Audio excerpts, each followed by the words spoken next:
ये मैं आपके लिए मोहब्बत का अमल लेके हूँ। मैं बताऊंगा कि कैसे आप एक काले कवे के जरिए अपने महबूब को अपने वश में कर सकते हैं। उसकी उसको अपनी मोहब्बत में मतलब कि पागल कर सकते हैं। सबसे पहले आपने करना ये है कि आपने इस अमल को करने से पहले आपने एक काला कवा पकड़ लेना है।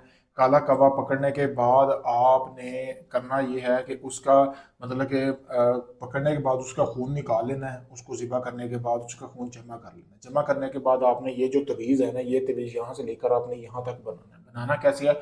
आपने अपने कपड़े का टुकड़ा ले लेना है, जो आपका कपड़े का टुकड़ा होना चाहिए। आपने एक पासपोर्ट साइज तस्वीर लेनी है अपने महबूब की, जिसको आप अपने वश में करना चाहते हैं। ठीक है। करने के बाद आपने ये सारा कुछ इंतजाम कर लेना है। करने के बाद आपने रात होने का इंतजार करना है। दिया लेना है। दिए में आपने सरसों और चमेली का दोनों का तेल मिक्स करना है, या आप इसमें तिलों का तेल कर सकते हैं। करने के बाद आपने इसको अंधेरे होने का इंतजार करना है। इसको अंधेरे में बैठकर अपने कपड़े के ऊपर ऐसे ही ये तवीज़ लिखना है जैसा मैंने आपको बताया। पर लिखने के बाद आपने करना यह है कि अपने दुश्मन की तस्वीर यहाँ पे, सॉरी, अपने महबूब की तस्वीर लगानी। दुश्मन की नहीं, मुंह से निकल गया। आपने अपने महबूब की तस्वीर वहां पे लगा लेनी है, और आपने ये मंत्र पढ़ना है 107 मरतबा।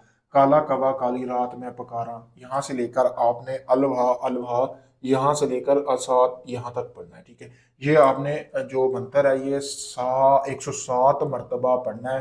फिर कमाल देखें, ठीक है, इस अमल का, कि एक रात में जिसके लिए आप ये अमल कर रहे हैं वो हाजिर होगी। इसको करने के बाद आपने इस तवीज़ को जला लेना है। जलाने के बाद आपने इसकी राख अपने पास रख लेनी, यानी कि अपने पटवे में रख लेनी है। रखने के बाद जब भी आप चाहेंगे कि वो आपका महबूब जिसके लिए आप ये अमल किया है, आप उस पर थोड़ी सी राख फेंक के वो शख्स आपके लिए हाजिर हो जाएगा। लेकिन आपने करना ही है कि इस अमल की सबसे पहले आपने ज़कात देनी है। आपने 2 किलो गोश्त लेके गरीबों में तकसीम करना है। ठीक है, जिस रात आपने ये अमल करना है। फिर जब भी आप चाहेंगे आपका महबूब आपके पास आए, आप उसके साथ में जायज़ मोहब्बत का तलक रखना चाहें, आपने इस राख को अपने हाथ पे थोड़ी सी लगा लेना है, वैसे ही जाके उससे सलाम लेना है। तो 15-20 मिनट के अंदर अंदर वो औरत समझो कि आपके वश में होगी, आपके बिस्तर पर होगी। बहुत पावरफुल अमल है। अगर आप इस अमल को मुझसे करवाना चाहते हैं, मेरा नंबर दिया गया, अगर आप करना चाहते हैं तो इसी वीडियो के नीचे कमेंट में आप इजाज़त ले सकते हैं मुझसे। अगर ये आप चाहते हैं कि अमल मैं करके दूँ, आप काफ़ी लोगों को आजमा चुके हैं और आप अपनी अपनी खोई हुई मोहब्बत को पाना चाहते हैं, ठीक है, अपने शोहरों को काबू करना चाहती हैं, या आपका कोई भी ऐसा काम है जो अभी तक नहीं हुआ, आप काफ़ी लोगों को आजमा चुके हैं, ढूंढी निकले हैं, मैं यही कहूँगा कि आखिरी उम्मीद समझ कर मेरे पास आए। मैं आपको मुकम्मल वीडियो प्रूफ दूंगा आपके उस अमल का, और जितने दिन का बोला जाएगा उतने दिन में आपको काम भी करके दिया जाएगा। शुक्रिया।